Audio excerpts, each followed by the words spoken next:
오늘 수업은 중간고사 직전에 마지막 시간이니까 수업 뭐 새로운 걸 하지는 않고 중간고사 지금까지 공부했던 거 한번 쭉 다시 한번 훑어보는 시간을 갖도록 하고요. 그리고 쭉 한번 훑어보기로 하고 그 질문하실 내용이 있으면 뭐 질문을 받고 그런 시간으로 한 시간을 때우도록 하겠습니다. 근데 그 전에 우리 몇 주 전에 파이썬 컨트롤 시스템 라이브러리 모듈을 사용하는 방법들을 공부를 했었는데 그때 잠깐 공부를 안 했어서 넘어간 부분이 있는데 거기만 잠깐 살펴보고 리뷰하는 대로 넘어가도록 할게요.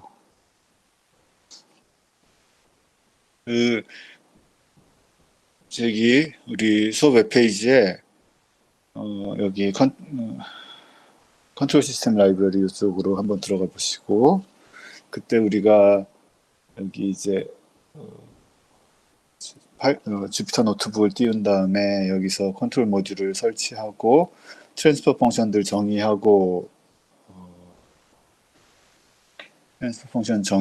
뭐 임펄스 리스폰스, 스텝 리스폰스 이런 것들 쭉 살펴봤었죠. 그런 방법들을 봤는데 그다음에 이제 뭐 여러 가지 밴드위스나 DC 게인 다른 것들에 대한 1차 시스템의 리스폰스도 살펴봤고 그다음에 트랜스퍼 펑션 말고 뭐 스테이트 스페이스에서 그 시스템을 기술해서 스테이트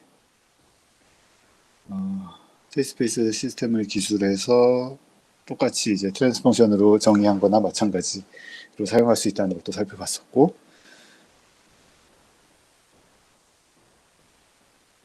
그때 이제 넘어갔던 부분이 여긴데요. 이제 시스템들 서로 연결된 시스템들을 우리 블록 다이어그램 알지브라 살펴본 것처럼 이제 그것처럼 이제 시스템들이 패러럴하게 연결되는 경우, 뭐 시리얼하게 연결되는 경우 이런 것들을 살펴볼 건데 굉장히 직관적으로 여기서는 쓸 수가 있습니다. 여기 보시면 여기 먼저 첫 줄에 G1, G2가 지금 위에 다 정의가 되어 있어요. 우리가 이전에 다 했었고 G1은 뭐였냐면 출력을 해보면 G1은 1 나누기 S분의 1 나누기 S 더하기 1 그러니까 S 더하기 1분의 1이고 어떤 그런 1차 시스템이고 G2는 같은 DC 게인을 가지고 밴드위스가 2배 빠른 그런 시스템으로 정의가 되어 있고요. 그런데 이제 우리가 G1 더하기 G2를 달라고 하면 얘는 뭘 해주냐면 G1하고 G2하고 이제 그 패러럴하게 연결되어 있는 그런 시스템을 그냥 만들어서 이렇게 줍니다. 보면 S 더하기 1분의 1하고 S 더하기 2분의 2를 둘이 더하면 뭐 이렇게 되는 걸 알 수가 있죠. 당연하게. 그리고 시스템에 둘이 곱한 거 G1 곱하기 G2 여기 보면 넷째 줄에 보시면 G1 곱하기 G2를 출력해 달라고 한 거잖아요. 그럼 맨 마지막에 보시면 뭐 걔를 지금 G1하고 G2를 곱하면 분자는 그냥 2가 되고 분모는 뭐 S 더하기 1 곱하기 S 더하기 1 이렇게 되죠. 그래서 뭐 시리얼하게 패러럴하게 연결된 거 이렇게 다 그냥 직관적으로 계산을 해볼 수 있고 그리고 이제 피드백도 똑같이 해볼 수가 있습니다. 똑같이가 아니라 피드백도 쉽게 해볼 수가 있어요. 여기 보시면 K는 2라는 숫자를 우리가 됐고 잠깐만요.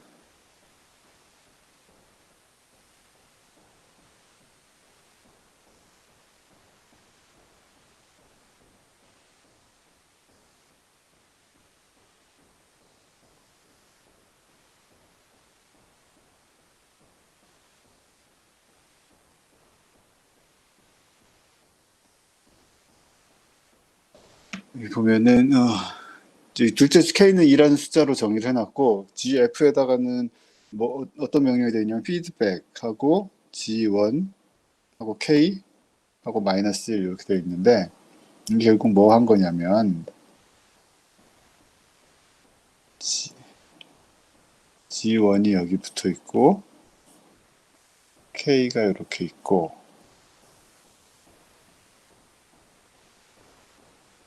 이렇게 이제 마이너스 그러니까 아까 뭐였냐면 피드백 G1 K 이렇게 써줬거든요. 아까 파이썬에서.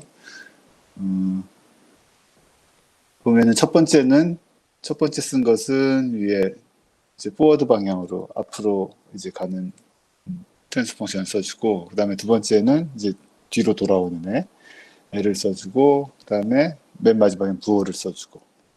이렇게 하면은 이 피드백 닫힌 놈의 트랜스 펑션을 이렇게 계산을 해줍니다.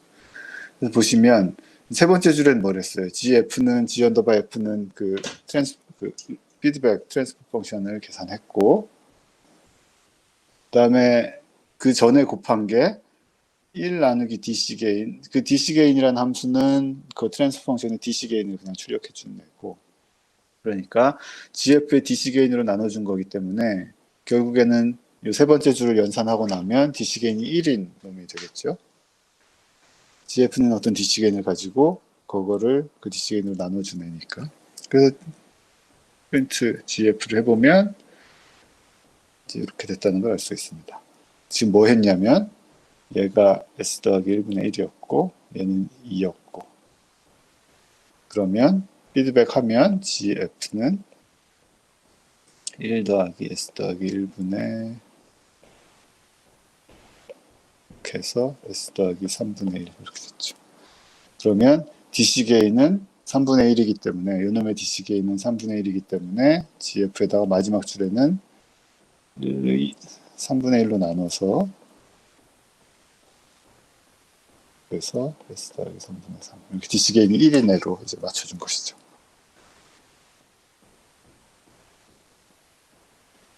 그러면 여기에서 지금 보면 피드백을 걸면서 G1은 폴이 1에 마이너스 1에 있던 애였는데 피드백 게인 2를 가지고 걸면서 이제 폴을 마이너스 3으로 옮겼잖아요.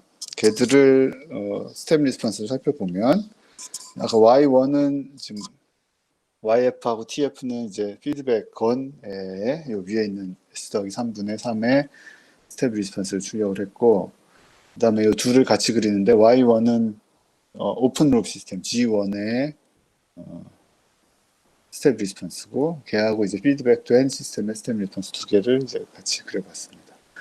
보면 첫 번째 파란 선 오픈 룹이라고 되어 있는 애는 폴이 마이너스 1에 있는 애고, 그 다음에 클로즈 룹이라고 되어 있는 애는 폴을 3배 더 빠른 쪽으로 위치시킨 그런 리스폰스가 되겠습니다. 그래서 이렇게 피드백이라는 명령 쓰면서 사용을 해서 뭐 어떻게든 복잡하게 되어 있는 애 살펴볼 수 있었죠. 그러면 여기서 얘 말고 뭐 연습 삼아서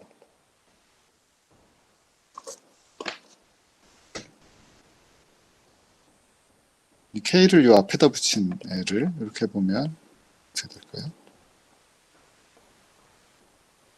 얘를 하려면 첫 번째는 그 앞으로 가는 애를 다 곱한 거니까 K 곱하기 G1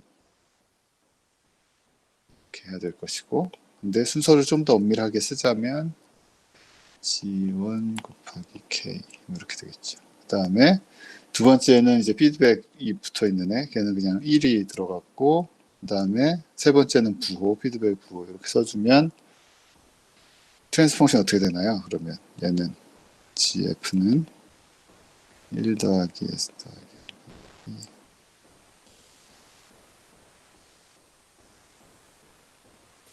뭐 거의 같은데 이제 DC 게임만 좀 달라졌습니다.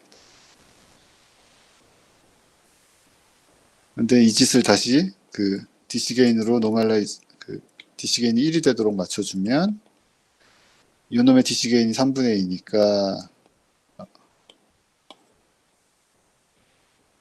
그래서 이 계산을 해주면 다시 뭐 DC 게인 맞춰주는 애가 출력이 되겠죠. 여기서 보자면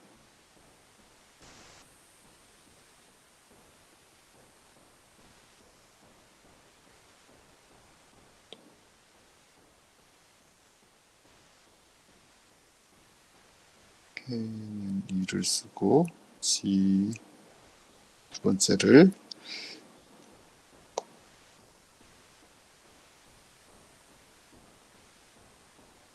요 뒤에 맨 마지막 부호는 마이너스 1은 그냥 생략하면 마이너스 1로 알아듣습니다. 그래서 마지막에 빼고 플러스 1이면 포지티브 피드백이면 꼭 써줘야 되고 네거티브 피드백 같으면 그냥 마이너스로 써줍니다. 그래서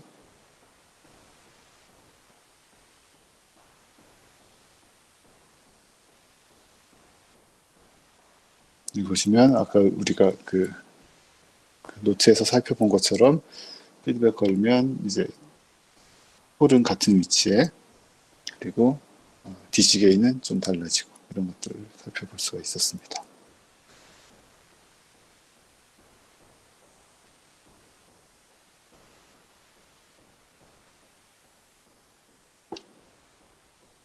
여기서 이제 간접적으로 우리가 다음에 얘기를 할 건데 피드백 루프의 특성에 대해서 좀 더 살펴볼 텐데 여기서 뭐 대충 알 수 있는 것은 여기서 관찰될 수 있는 거는 요 K 피드백 뭐랄까요 요 피드백 거는 애를 여기다 붙이건 그러니까 요 아래 돌아가는 길에 붙이건 아니면 요 위에 붙이건 여기 붙이건 여기 붙이건 폴의 위치는 별 상관이 없었다는 거 알 수가 있었습니다. 그건 이제 다음에 좀 더 살펴볼 거고요. 그래서 폴의 위치는 결국 뭐랑 관계 있냐면 트랜스 펑션이 결국엔 1 더하기 그다음에 전체 루프에 다 있는 애를 곱한 거랑 그다음에 위쪽에 있는 애만 곱한 거. 뭐 이런 식으로 표현이 되기 때문에 폴의 위치는 결국에는 전체 루프에 있는 애들을 트랜스 펑션들을 다 곱한 애가 이제 영향을 주게 되거든요. 그러니까 전체 루프를 다 곱한 건 이쪽 그림 같으면 G1 K가 되는 것이고 이쪽에도 마찬가지로 G1 곱하기 K가 되기 때문에 뭐 G1이 위에 있던 K가 위에 있던 아래에 있던 G1이 위에 있던 아래에 있던 관계없이 폴의 위치는 똑같다는 것을 우리가 다음에 살펴볼 겁니다. 그래서 오늘은 새로운 내용은 이 정도만 살펴봤고요. 그리고 지금 남은 시간 동안은 우리 지금까지 했던 거 그냥 쭉 한번 살펴보는 시간 제가 간단하게 그냥 훑도록 하고 혹시 질문이 있으신 분들은 이제 질문 같이 얘기를 하고 그런 시간을 갖도록 하겠습니다.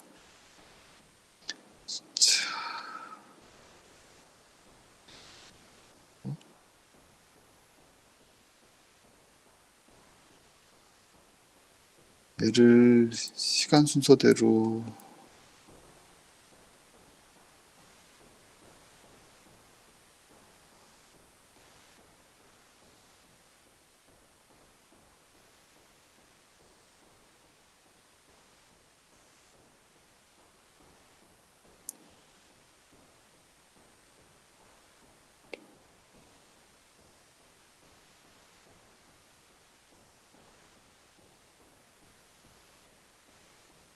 이게 왜 시간 순서대로 정리가 안 되지? 한번 DCN이 1이죠. 3. 왜요? 그거 그냥 1이 맞을 것 같은데?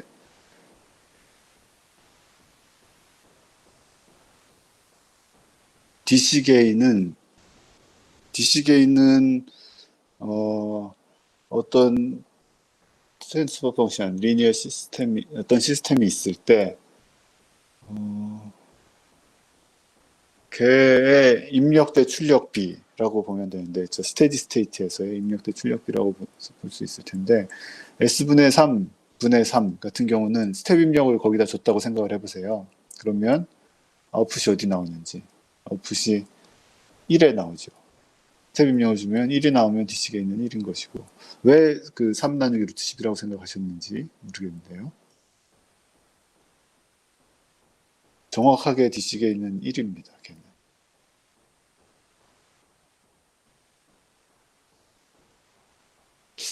혹시 걔를 피드백 루프를 걸어서 걔의 DC게인을 생각하셨는지 모르겠는데 그것도 아니에요. 그래도 3 나누기 루트 10은 안 나올 것 같은데 혹시 왜 그렇게 생각하셨는지 알려주시면 좀 더 얘기를 해보도록 하겠습니다.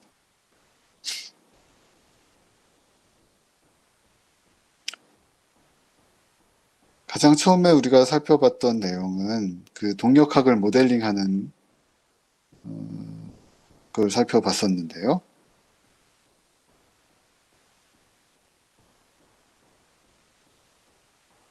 첫날 살펴본 건 이제 그 모델링 얘기가 아니고 뭐 드론을 이렇게 띄워놓고 뭔가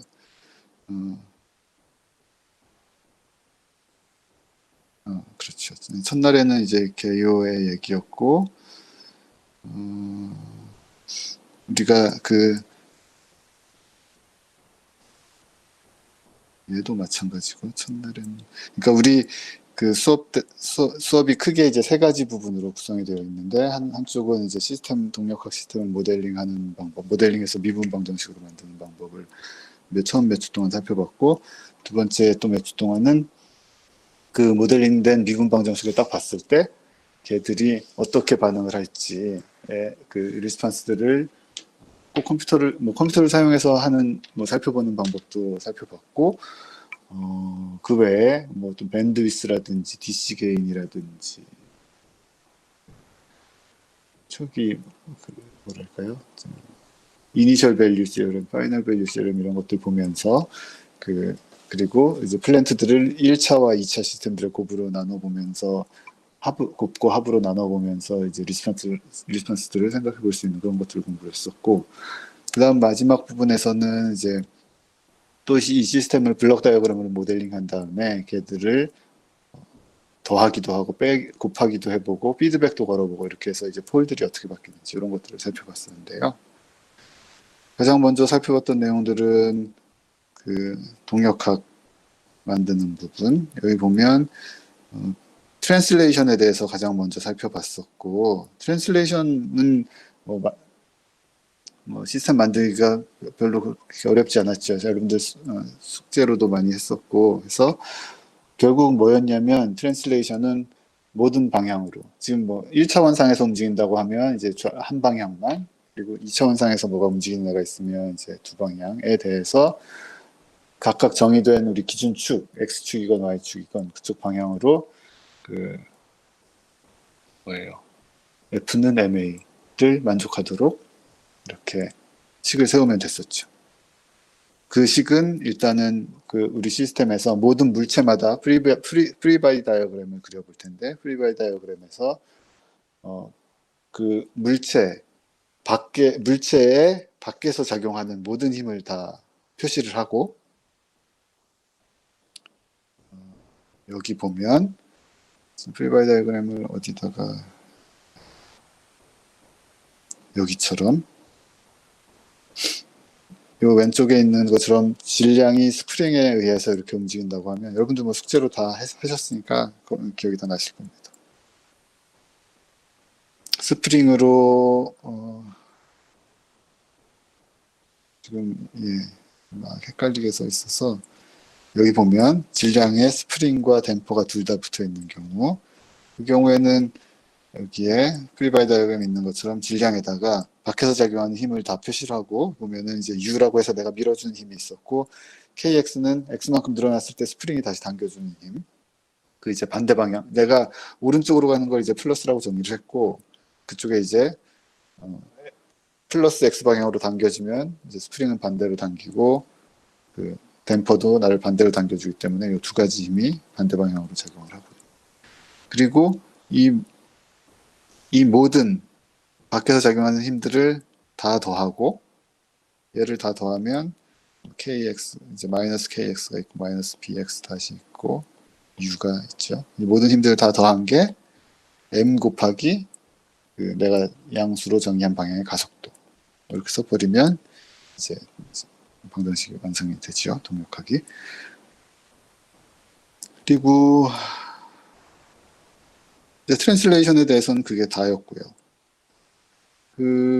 이제 모든 물체마다 그 짓을 다 해주면 됐었고, 그 다음에 이제 로테이션 문제로 가면 이제 좀 복잡한 것들이 많이 나왔었죠. 로테이션에 대해서는 마찬가지로 지금 이 문제 같은 경우에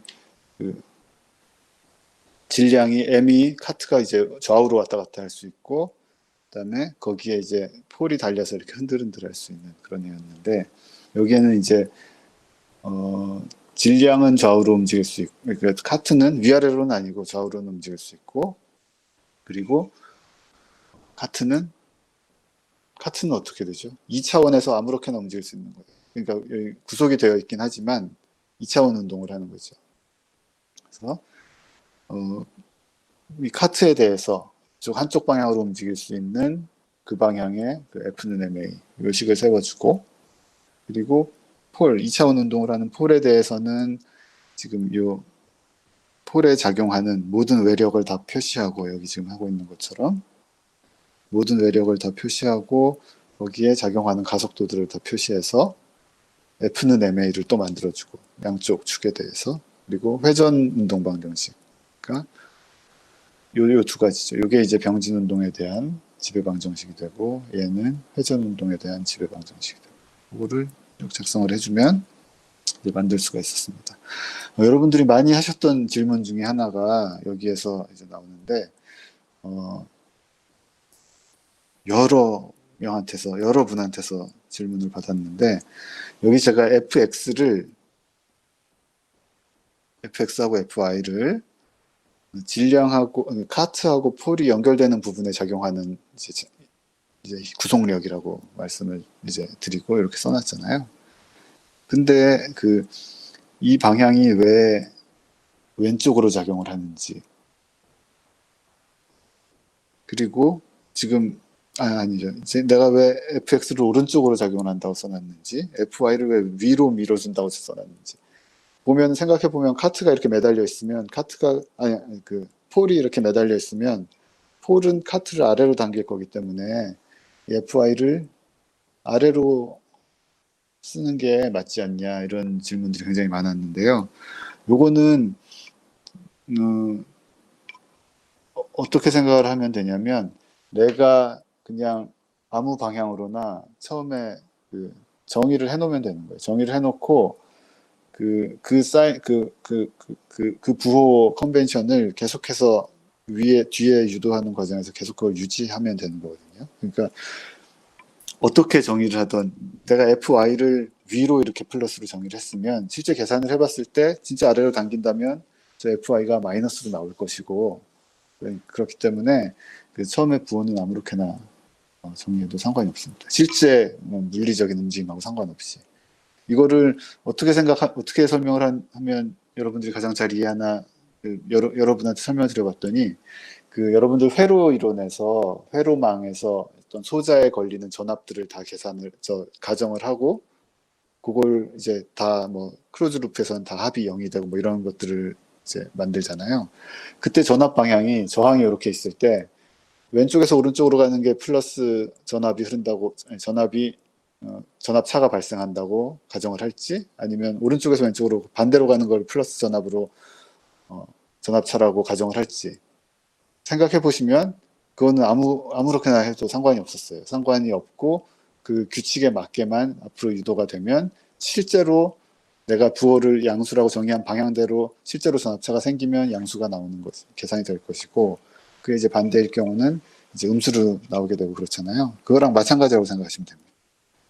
힘이나 모멘트나 이런 것들은 만들어 놓고 보면 회로망에서 전압하고 비슷한 거예요. 그렇게 생각하시면 되고, 그래서 이런 부호들, 처음에 정의하는 부호들은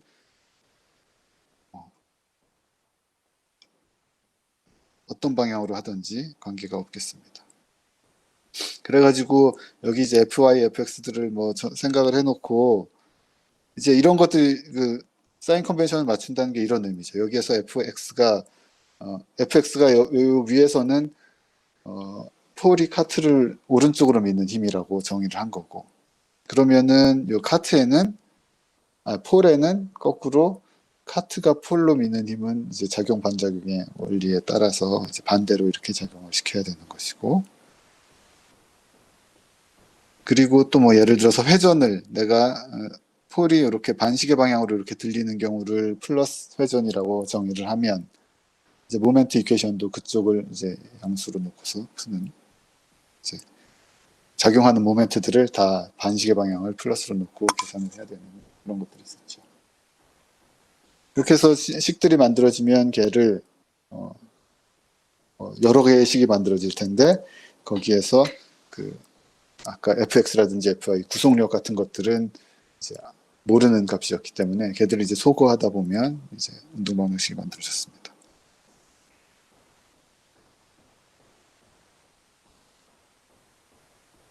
같은 내용이었고요.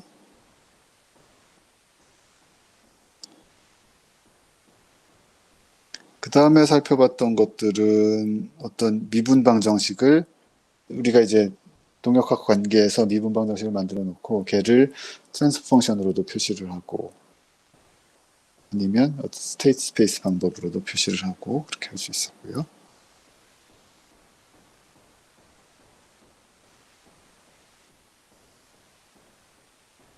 그래서 어떤 이런 프리바디 다이어그램 어떤 시스템을 기술하는 어떤 프리바디 다이어그램이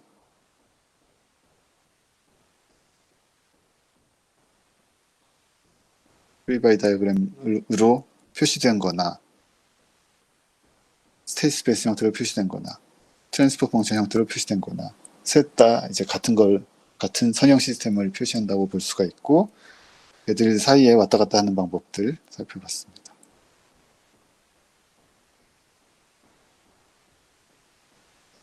스테이트 스페이스 표현은 지금 여러분들 숙제로 많이들 하고 계시지만 가장 중요한 것은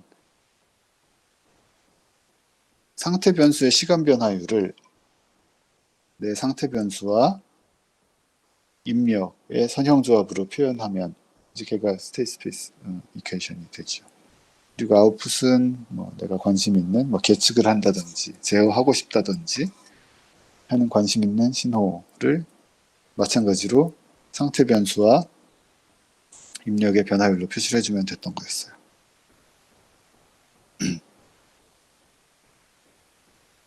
그래서 뭐 몇 가지 시스템들에 대해서 간단한 시스템에 대해서 그 왔다 갔다 하는 것들을 살펴봤었고 그리고 스테이트 스페이스 표현에서 트랜스 펑션으로 가는 것들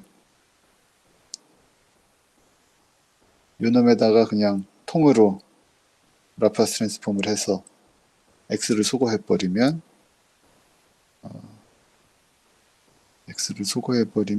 이제 이렇게 얻을 수가 있었죠. 그래서 얘가 결국에는 트랜스 펑션이 됐고요.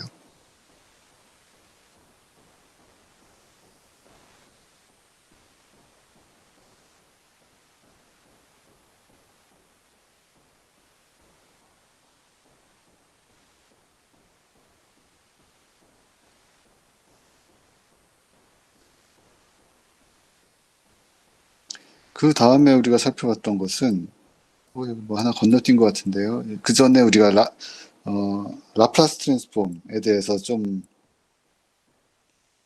깔끔하게 쓰고 뭐 이런 것들 살펴봤던 것 같은데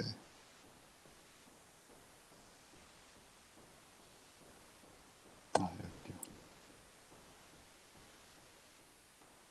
어떤 그 트랜스 펑션이건 어떤 선형 시스템이 있을 때 선형 시스템의 입력과 출력은 그러니까 선형 시스템의 대표적인 특징 우리가 입력과 출력 간의 관계가 선형이고 선형이면 그 슈퍼포지션이 가능하다고 했어요. 그래서 입력들끼리 더한 거를 입력으로 주면 각각의 입력에 대한 출력들을 더한 거랑 같은 이제 그 출력이 나오고 그리고 입력을 이제 그냥 더하는 게 아니라 선형조합을 해서 더하면 그 마찬가지로 출력도 각각의 출력이 선형조합된 그런 출력이 나타난다. 그런 의미에서 보면 어떤 임의의 입력 신호에 대한 리스판스는 그 어떤 그 플랜트 선형 시스템의 임펄스 리스판스와 그 입력 신호 간의 이제 컨볼루션 관계가 바로 이제 출력이 된다라는 것들을 살펴봤습니다.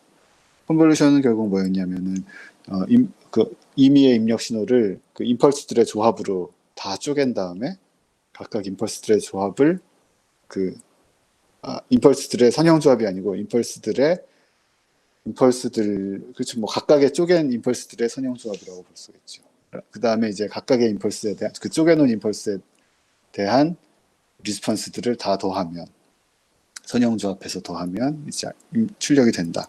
그렇게 해서 이런 이제 컨볼루션 관계에 어떤 시스템의 출력은 입력 신호와 입력 신호는 U 타우가 되고, HT-타우는 그 시스템의 임펄스 리스폰스였죠. 그 임펄스 리스폰스 간의 컨볼루션으로 정의가 되는데,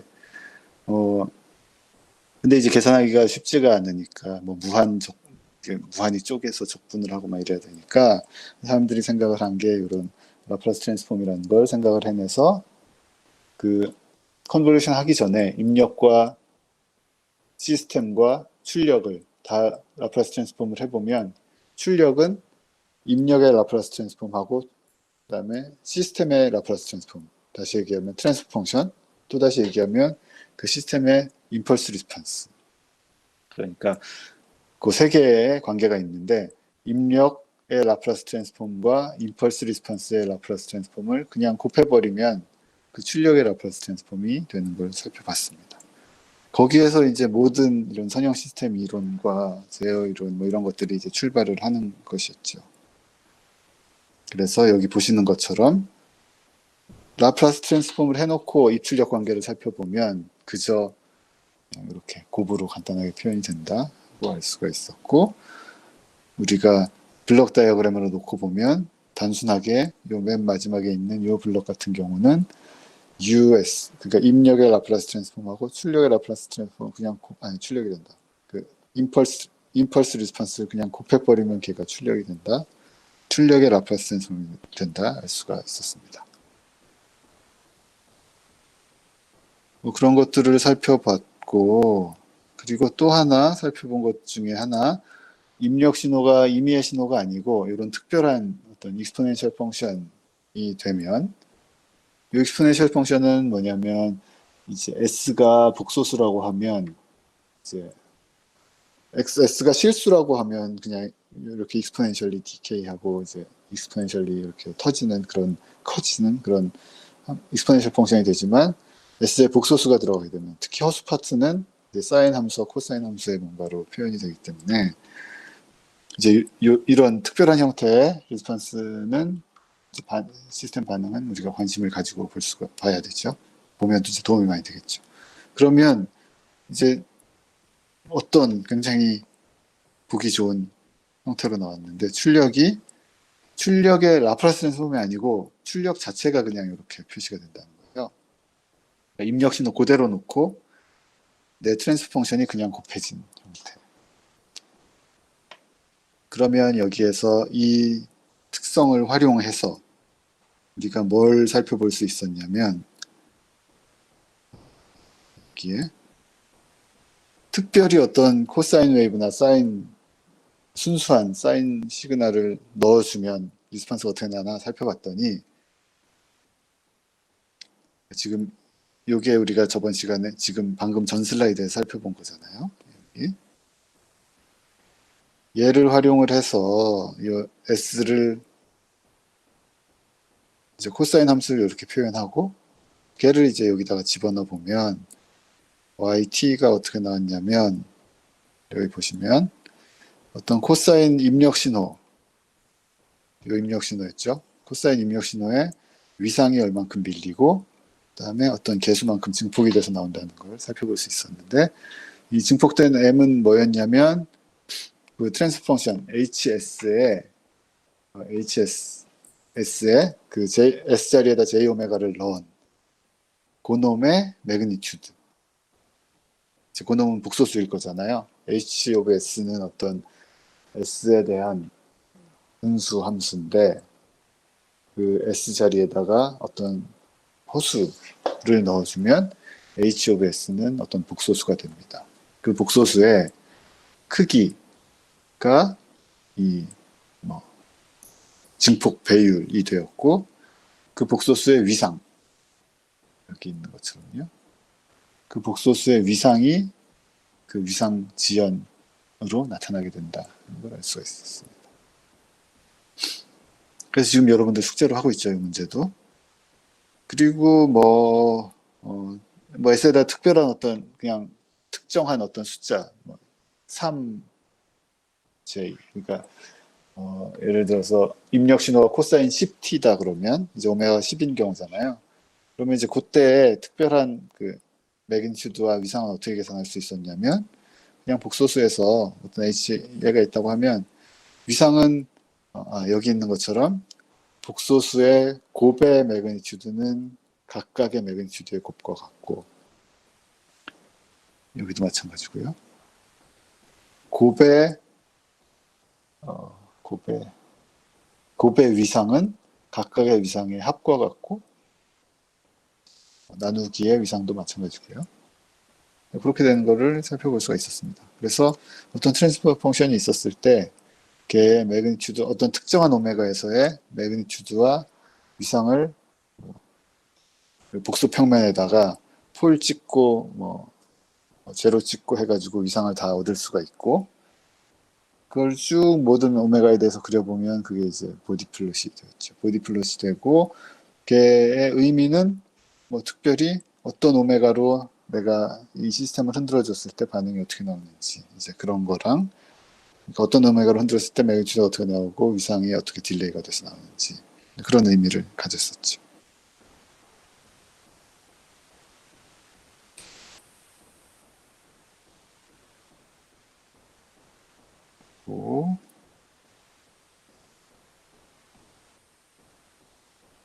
그리고 그 다음에 우리가 살펴봤던 것은 어떤 1차 그러니까 임의의 선형 시스템은 어떤 S분의 S 함수분의 S 함수 이런 어떤 분수 함수로 표현이 되니까 걔들은 항상 1차 시스템과 2차 시스템의 조합으로 표현될 수가 있죠. 여기 본 것처럼 어떤 임의의 n차의 분수 함수 그러니까 분모에 이게 뭐냐면 n차의 S 함수 분의 1인 거예요. 그러면 얘를 이제 여러 개의 팩터로 묶으려면 우리가 인수분해를 할 수가 있을 텐데 임의의 차원의 다항식은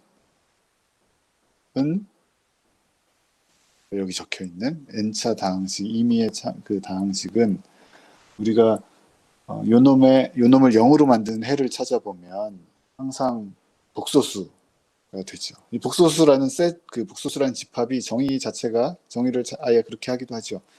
임의의 실계수를 갖는 고차 다항식의 해들의 집합이 바로 이제 복소수들이 되는 겁니다. 그러니까 얘들을 0으로 만든다는 것은 어떤 이제 인수분해를 다 S 빼기 어떤 해들의 인수분해를 다 할 수가 있을 것이고 그러면 인수분해하면 실수해에 대해서는 여기 1차식으로 나타나게 되고 복소수해에 대해서는 이렇게 2차 인수로 이렇게 나타나게 되죠. 이렇게 되어서 그 얘를 임의의 n차 다항식을 실계수를 갖는 n차 다항식을 인수분해하면 1차와 2차들로 1차와 2차 다항식의 곱으로 이루어진 어떤 형태가 나오게 됩니다. 그러면 얘를 뭐죠? 부분 분수로 전개해버리면 1차 시스템의 1차 시스템 그러니까 더하기 2차 시스템 더하기 그렇게 나오겠죠. 그래서 1차 시스템과 2차 시스템의 조합으로 이렇게 나타나게 됩니다. 그러면 여기 있는 것처럼 예제가 잘 있네요. 여기 보면 1차 시스템은 이렇게 되고 2차 시스템 이 경우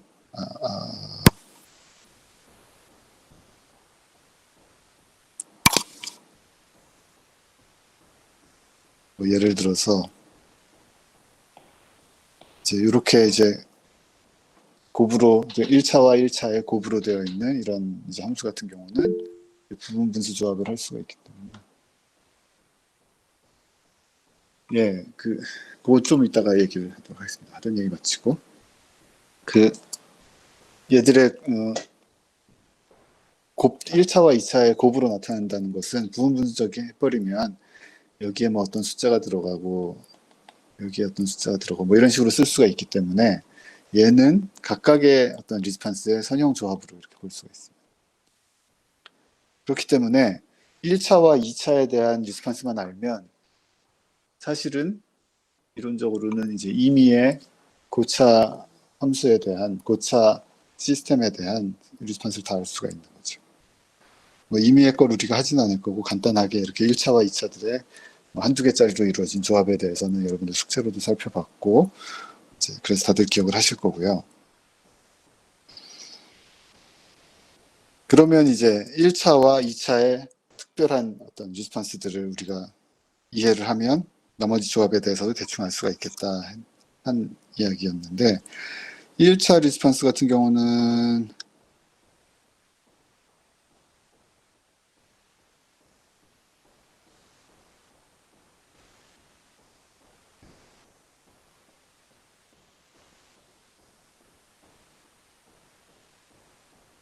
이렇게 1차 시스템인 같은 경우는 얘를 S 더하기 A분의 1을 인버스 라플라스 트랜스폼 해보면 뭐 이런 모양이 됐었고 그래서 A가 양수면 이제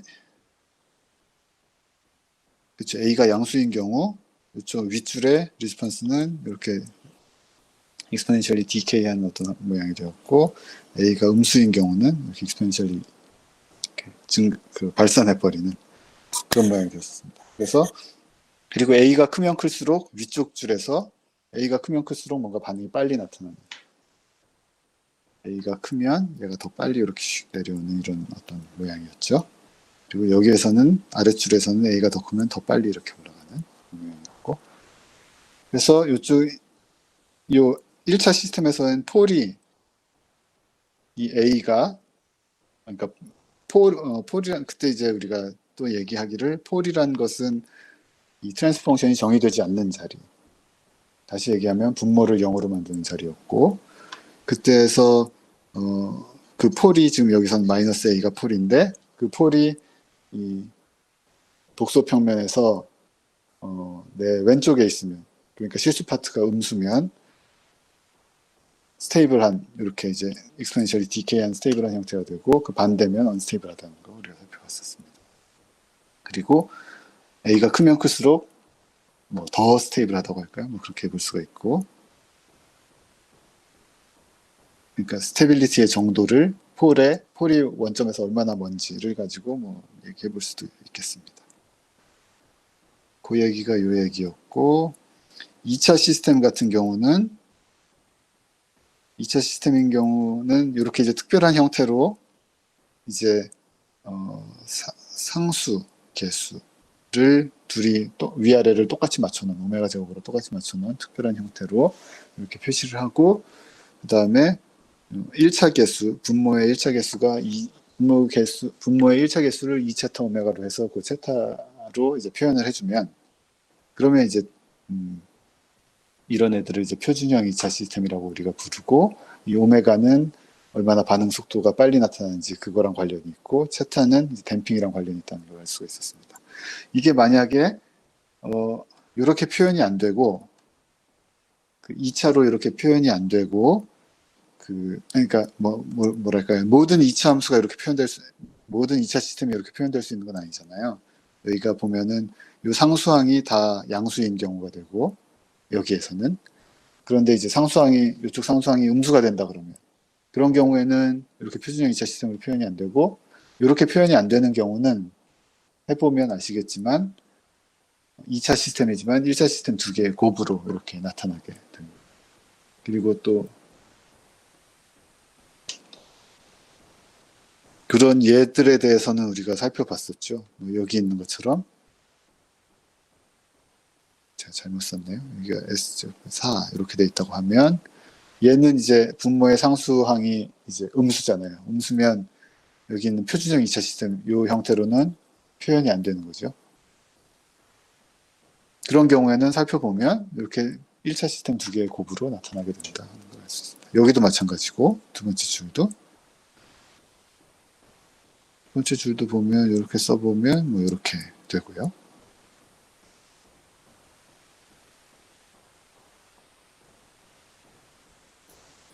그래서 이 표준형 2차 시스템을 이렇게 2차 시스템을 표현을 해놓게 되면 이 그 세타의 위치에 따라 세타가 0부터 마이너스 1 사이면 이 폴들이 세타가 0이면 두 개가 다 여기에서 시작을 하게 되고, 그러니까 여기가 오메가, 여기가 이제 마이너스 오메가 J 이렇게 되겠죠. 세타가 0이면 폴 두 개가 여기 허수축에 붙어서 시작을 하게 되고, 세타가 점점 증가할수록 얘들이 이렇게 점점 이 원을 따라서 쭉, 원을 따르는지는 뭐 우리가 나중에 살펴보겠지만 쭉 따라서 점점 내려오면서 세타가 한 뭐 0.7 정도 될 때 여기 두 개가 위치를 하고, 세타가 뭐 1까지 커지면 여기 실수축에서 두 개가 만나는 이런 형태가 됩니다. 그래서 그 세타 값을 보면 이게 시스템이 스테이블한지 언스테이블한지 알 수가 있었죠. 왜냐하면 폴의 위치가 표준형 2차 시스템의 리스폰스를 살펴보면 지금 굉장히 어지럽지만 기억이 다 나실 것 같습니다. 이런 식으로 표현이 되었었고, 여기 보면 이 세타의 부호에 따라서 이게 발산하는 애인지 수렴하는 애인지 알 수가 있잖아요. 이 뒤에 파트는, 이 뒤에는 그냥 사인 웨이브고, 이 사이 분홍색으로 박스 쳐진 얘가 이제 발산하는지 아닌지를 판가름하는 애이기 때문에 그 세타의 부호를 보면 이제 뭐 알 수가 있습니다. 그래서 살펴보면, 생각해보면 이 2차 시스템에서, 표준 2차 시스템에서 얘가 1차 항이 음수면 뭔가 그 스테이블하진 않을 거라는 걸 알 수가 있습니다.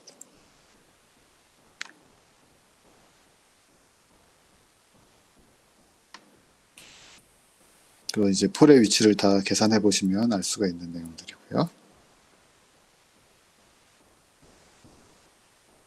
그리고 세타가 1보다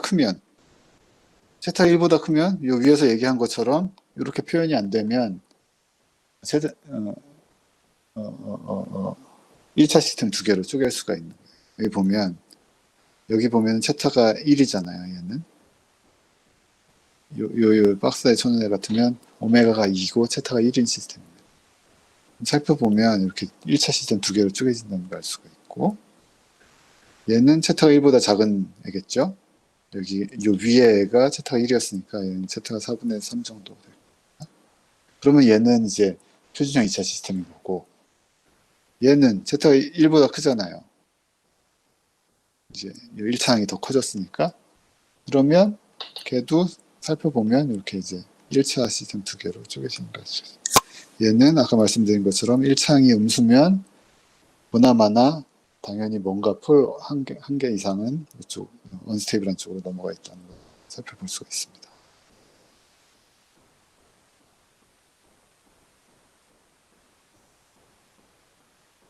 그랬고요.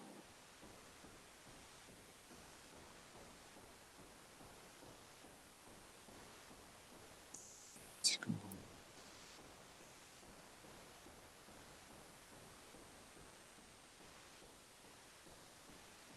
그래서 뭐 이제 그런 얘기를 이제 계속해서 살펴봤는데, 여기 보면 여러 곱의 어떤 단순한 트랜스포 펑션의 곱의 형태로 표현된 것들, 이런 것들 구분 분수 전개에서 리스폰스 살펴보는 것들 얘기를 했었고, 그 전에 아까 질문한 내용 중에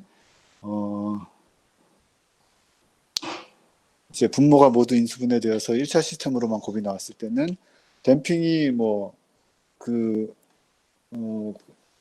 댐핑을 그때는 뭐 얘기할 필요가 없죠. 그냥 댐핑이 그냥 세타 1일 때, 그냥 세타 1일 때를 우리가 이제 뭐 굳이 표현을 얘기를 하자면, 말을 만들어서 얘기를 하자면 이제 크리티컬리 댐프드였다고 얘기를 하는데, 그냥 댐핑이 굉장히 크다 뭐 이렇게 생각하면 될 것 같습니다. 댐핑을 우리가 따지고자 하는 이유는 뭐냐면 얼마나 진동을 하느냐 하는 건데, 1차 시스템의 곱으로만 나왔으면 그 리스폰스는 그냥 익스포넨셜리 디케이 하는 애들의 조합으로 나타나는 거예요. 그러면 거기는 진동 성분이 하나도 없잖아요. 그러니까 댐핑이 그냥 1이라고 표현을 해도 괜찮을 것 같고, 댐핑을 그냥 아예 거기에 대해서는 얘기를 흔들리는 게 없기 때문에 댐핑을 얘기할 필요가 없다. 이렇게 생각하면 되겠습니다. 댐핑을 우리가 얘기하는 거는 이제 뭔가 2차 시스템이 들어있을 때, 그리고 2차 시스템 중에도 그 댐핑 계수 세타가 0부터 1 사이일 때만 이제 우리가 얘기를 하는 거죠. 세타가 1보다 크게 표준형 2차 시스템인데 세타가 1보다 큰 경우, 1보다 큰 경우는 사실 표준형 2차 시스템이라고 부르지 않지만, 그렇게 뭐 표준형 2차 시스템처럼 생겼는데 댐핑 계수가 1보다 크다면 걔는 분명히 1차 두 개로 쪼개지게 됩니다. 그래서 댐핑을 신경 쓸 필요가 없는 것이고, 댐핑이 0보다, 표준형 2차 시스템처럼 생겼는데 댐핑이 1보다 작다? 그러면 분명히 걔는 댐핑이 0보다 작다. 0부터 마이너스 1 사이다. 그러면 흔들흔들 하면서 이제 발산해버리는 애고, 댐핑이 마이너스 1보다도 더 음수다. 이렇게 하면 걔는 분명히 1차 두 개로 쪼개지고. 그렇죠. 그러니까 댐핑은 그 표준형 2차 시스템에서 댐핑 개수가 0부터 1 사이인 경우만 신경을 쓰면 될 것 같습니다.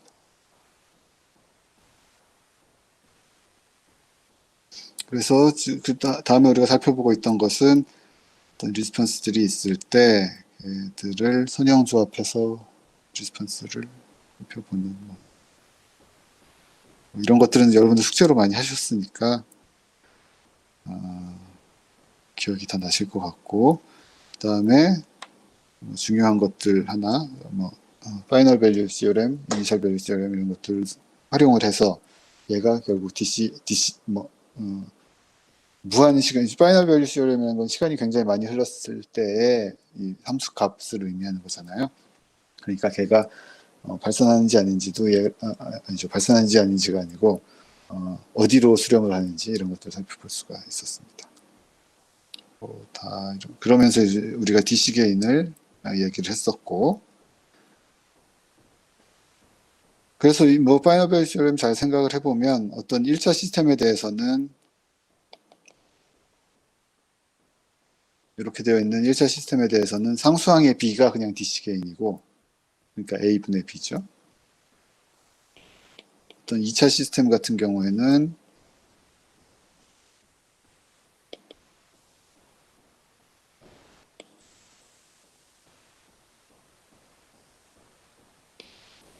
이렇게 2차 시스템 같은 경우에는 마찬가지로 이 상수항의 B가 DC 게인 된다는 거 알 수가 있었습니다. 그리고 지금 여러분들 숙제로 하고 있는 내용하고 관련이 되어서 어떤 폴이 여러 개가 있을 때, 여러 개가 있는데 굉장히 멀리 떨어져 있다. 보면 얘 같은 경우는 폴이 하나는 1에 있고 마이너스 1에 있고 하나는 마이너스 100에 있고 하나는 마이너스 만에 있어. 막 100배씩 떨어져 있는 거잖아요. 근데 이런 것들은 내가 굉장히 느린 애에 대해서 요 근처에 주파수 대역, 1 근처에 주파수 대역에서 관심이 있다고 하면 얘들은 그냥 내 관심이 있기도 전에 뭔가 반응이 나타나서 끝나버린 그런 애들이기 때문에 그냥 이제 무시할 수 있다고 얘기를 드렸습니다. 내가 이쪽 굉장히 빠른 부분에 관심이 있다고 하면 이제 이런 것들은 이제 뭐랄까요. 그러니까 첫 번째, 내가 굉장히 느린 거에 관심이 있으면 얘네들은 내 대역, 내가 관심 있는 대역에서는 그냥 1인 거나 마찬가지잖아요. 그러니까 그냥 1로 무시해버리면 되고, 반대로 내가 굉장히 빠른 거에 관심이 있으면, 그러면 굉장히 느린 애는 내가 빠른 거에 관심 있으면 얘는 나한테 뭘로 보이냐면 거의 그냥 1이 없는 거나 마찬가지, 1을 무시한 어떤 적분기랑 같은 걸로 이제 그 단순화할 수가 있는 것이죠. 그러니까 얘를 이 시스템을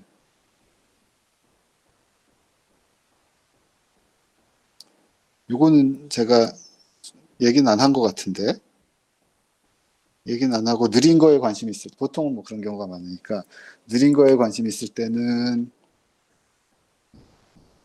그러니까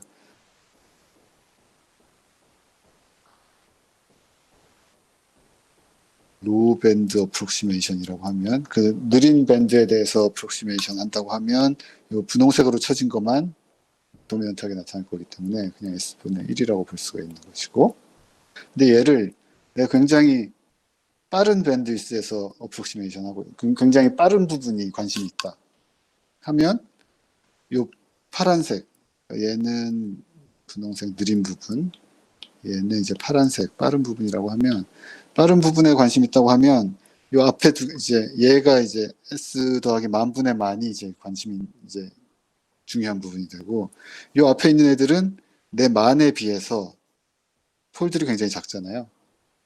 그러니까 이거는 그냥 폴이 없는 그 적분기랑 비슷하게 보일 겁니다. 그래서 얘는 그러니까 이 로우 밴드에서 어프록시메이션 하면 이렇게 됐던 애들이 S 더하기 만 이렇게 됐던 애들이 이 두 개가 그냥 이게 그냥 1이 되고 이 두 개가 1로 가는 것이고, 굉장히 높은 밴드에서 어프록시메이션 하게 되면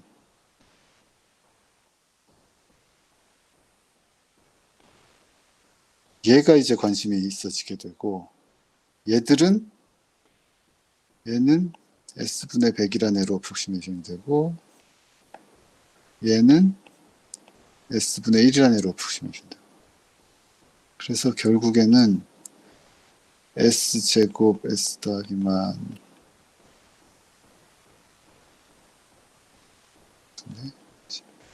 이런 식으로 어프록시메이션을 할 수가 있습니다.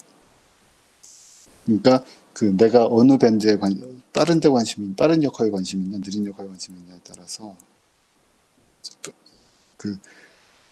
그 대역폭에 있는 폴들이 이제 중요해지고, 나머지들은 이렇게 단순화 시킬 수가 있는 것이죠. 요거는 중간고사 끝나고 이런 것들을 몇 가지 예제를 가지고서 이제 컴퓨터 시뮬레이션 통해서 한번 살펴보도록 하겠습니다. 그리고 뭐 이런 폴 어프록시메이션, 도미넌트 폴 고려하고 하는 것들 지금 숙제로 하고 계시죠?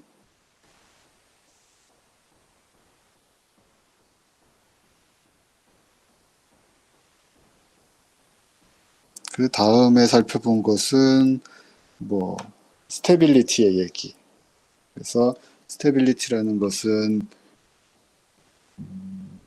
어떤 시스템이 가만히 있을 때 누가 임펄스가 들어오건 외란이 들어와서 뭔가 요동이 잠깐 일어났을 때 그 요동이 일어나기 전 상태로 다시 돌아오면 스테이블한 거고, 다시 돌아오지 못하고 어디 흐르거나 발산해버리면 이제 언스테이블한 거고, 이렇게 볼 수가 있었는데, 그게 결국에는 그 트랜스퍼 펑션만 가지고 그게 표현이 되는 것이고, 그렇죠? 스테빌리티는 이제 트랜스퍼 펑션으로 표시가 되어 있으면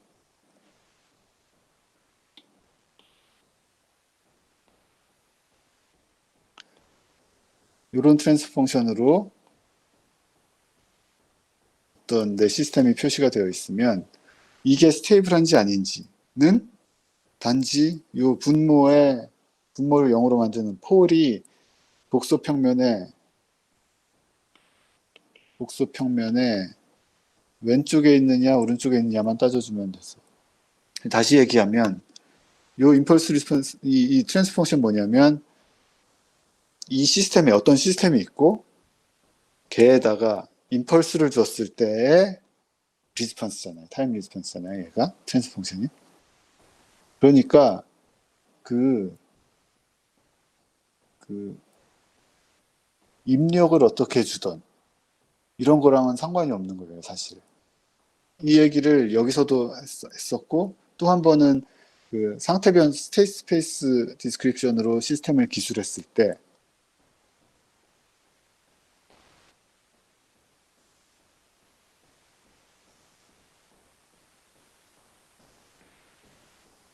이렇게 했을 때 트랜스펑션을 기술했을 때는 요놈 분모를 0으로 만드는 폴의 위치가 결국에는 스테빌리티를 얘기를 했고, 상태 변수로 썼을 때는 얘의 아이겐 밸류의 위치가 결국에는 스테빌리티를 결정한 애였잖아요. 다시 얘기하면 폴이 결국에는 요 A 매트릭스의 아이겐 밸류라는 걸 수가 있었죠. 그게 이제 요거는 아니고 뭐 저번 시간에 얘기를 한 내용이었는데, 그래서 요걸 보면 이 A는 이 시스템이 이제 요 A가 어디서 나왔냐면, 여기 보면 이 폴이 이 물리적으로 뭐가 어떻게 연결이 돼, 어떤 구성으로 시스템이 기술이 돼, 어떤 기하라고 할까요? 뭐 어떤 형태로 시스템이 되어 있는지, 그 시스템의 물리적인 특성으로 이미 A가 결정이 돼 버리는 것이고, B는 어디서 B, C는 어디서 결정이 됐냐면, B는 결국 내가 이 시스템에 입력을 어디다 줄 건지, 여기다 줄 건지, 뭐 여기에 토크로 입력을 줄 건지, 아니면 여기다가 출력기를 달아서 이쪽으로 어떤 힘을 줘서 토크를 발생시킬 건지, 이런 것들이 결국에는 B 매트릭스랑 연결이 되어 있었는데,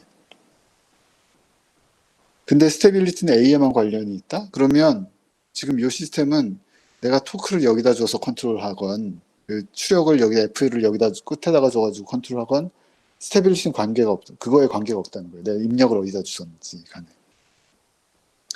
이렇게 되어 있는 애는 내가 입력을 어떻게 주든지 간에, 그러니까 그 스테빌리티는 내 입력의 모양이랑은 관계없다는 얘기죠. 그 질문을 또 많이 하셨었는데, 그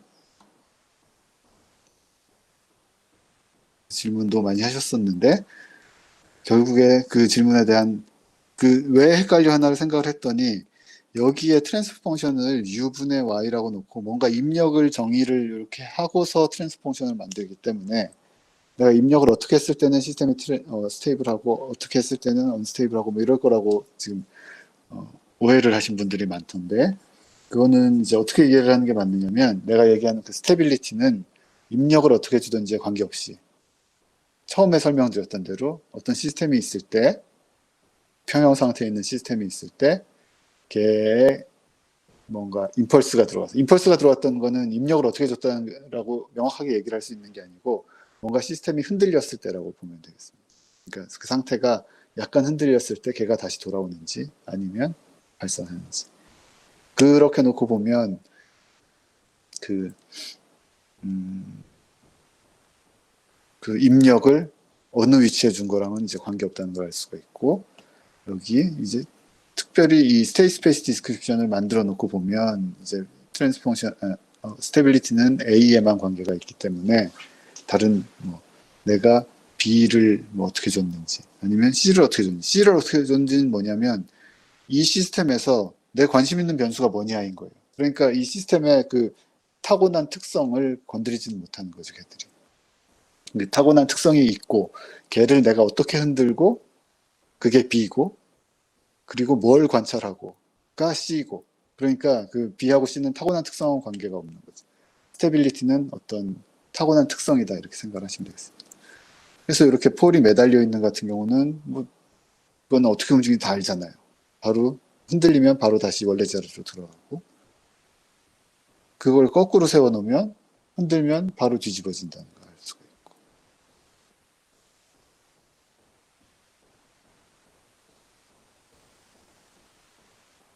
그런 스테빌리티에 대한 얘기를 했었고, 그 질문이 사실 굉장히 많았습니다.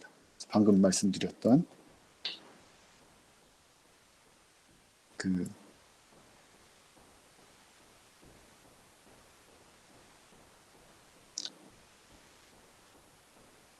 그리고 좀 더 얘기를 하자면,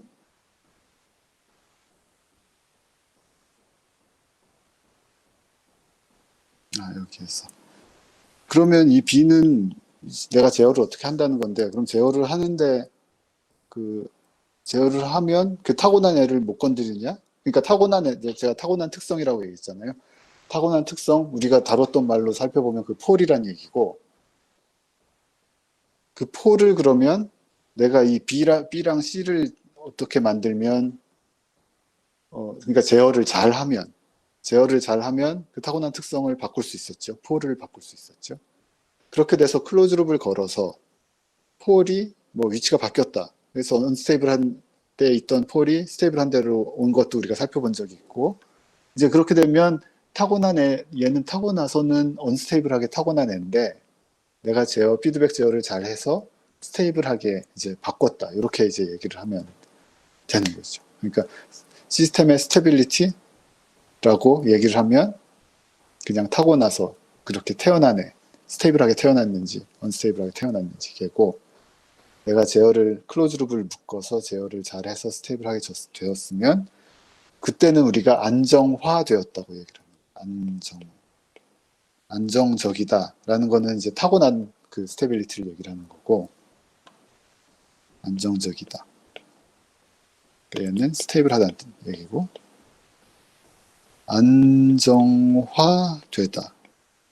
이거는 내가 제어를 잘 해서 언스테이블 했던 애를 스테이블하게 만들죠. 얘는 우리가 표현하기를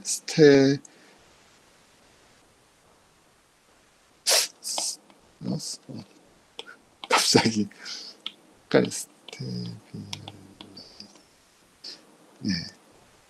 스테빌 철자가 이게 맞는 것 같은데, 한번 뭐 해볼까요?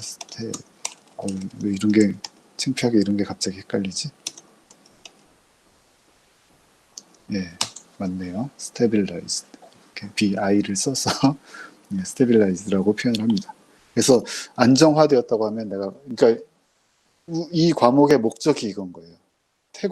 타고나기를 언스테이블하게 타고난 애를 내가 잘 피드백 루프를 묶어서 잘 해서 설계해서 타고나기를 불안정하게 태어난 애를 안정화시키는 거죠. 그러면 안정화된 시스템의 스테빌리티는 어떻게 체크를 할 것이냐? 그러니까 피드백 걸린 애의 스테빌리티는 그건 이제 우리가 다음 이제 중간고사 이후에 공부를 계속 할 거고요. 지금은 태어나기를 안정적으로 태어났냐, 불안정하냐 이런 것들을 이제 얘기를 했던 거였어요.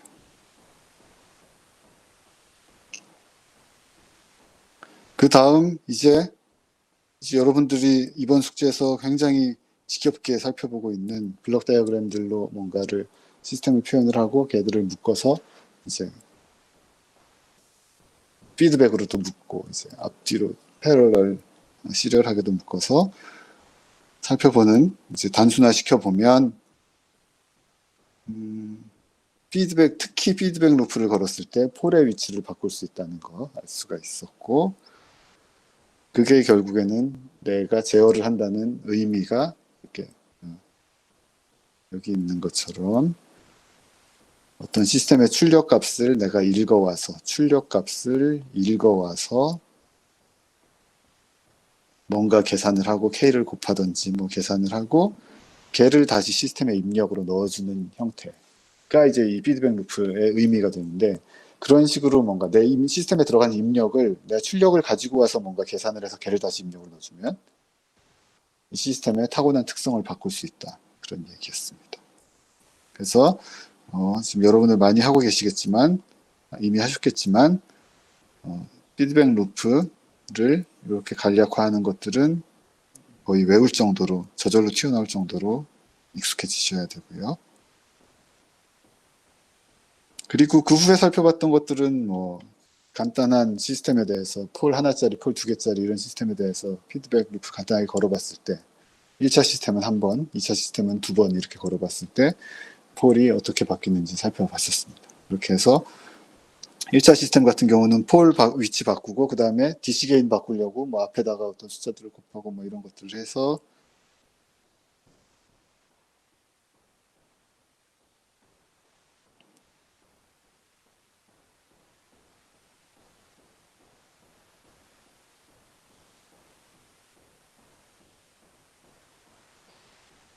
네, 1차 시스템에 대해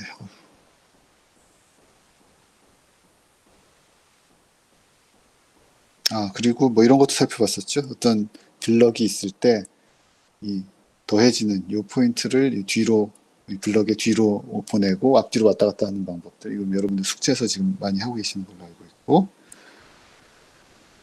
그 다음에 뭐 1차 시스템을 이렇게 피드백 걸고 DC 게인 맞추고 뭐 이런 것들을 살펴봤었습니다. 그리고 그때 뭐 이런 앞에 붙인 이런 개수들, 그 다음에 피드백 개수들 이런 것들을 결국에는 더하기 앞으로 몰아버리는 것도 살펴봤었고, 그리고 마지막에 살펴봤던 것은 뭐죠? 2차 시스템에 대해서. 이렇게 루프를 두 개를 닫았을 때 순서대로 피드백 루프를 닫아보면 걔가 이런 식의 트랜스포션으로 이제 귀결이 된다. 이런 것들 알 수 있었고, 그러면 KX를 일단 양수로 하고, 지금 DC 게인 1은 저절로 맞아줬고, 그때 이제 원하는 폴의 위치로 내가 보내기 위해서는 이제 K를 어떻게 써야 되겠네, KX를 어떻게 써, KV를 어떻게 써야 되겠네, 이런 것들을 마지막으로 살펴봤었죠. 그리고 이런 것들을 이제 좀 더 체계적으로 이제 남은 기간 동안 살펴보고 설계하고 분석하는 방법들에 대해서 좀 더 체계적으로 남은 기간 동안 살펴볼 예정입니다. 이렇게 쭉 한 학기 동안 한 내용을 반 학기 동안 한 내용을 지금 반 학기 동안 한 내용을 지금 1시간에 이렇게 쭉 훑어봤는데요. 지금 숙제를 하고 계시고 중간고사 공부를 하고 계시기 때문에 제가 하는 얘기가 어떤 것들인지 다들 이해를 하셨을 것 같고, 혹시 더 질문할 거나 이런 게 있으시면, 시간이 너무 많이 갔네요. 질문할 게 있으시면 지금 해주시면 다른 분들한테도 도움이 되겠죠. 오늘 영상은 특별히 올릴 생각은 없었는데요. 지금 다 했던 내용들이고 이래서 한번 보겠습니다.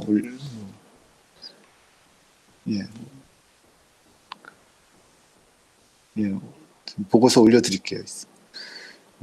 그리고 금요일날 시험은 제가 우리 12시 수업이니까 12시나 한 12시 좀 전에 5분 전이나 이때쯤 수업 웹페이지에 똑같이 여기 올리도록 할 테니까 어디죠?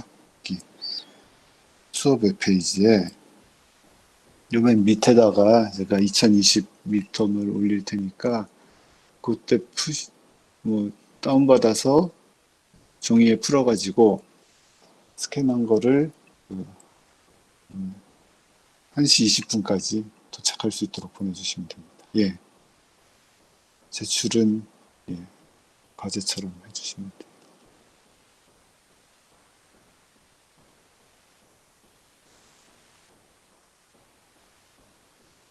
혹시 또 질문 있으신 분들은 남아서 해주시면 좋을 것 같고, 제가 한 10분 정도 시간 더 있을 것 같으니까 해주시면 될 것 같고, 아닌 분들은 여기까지 마치도록 하겠습니다.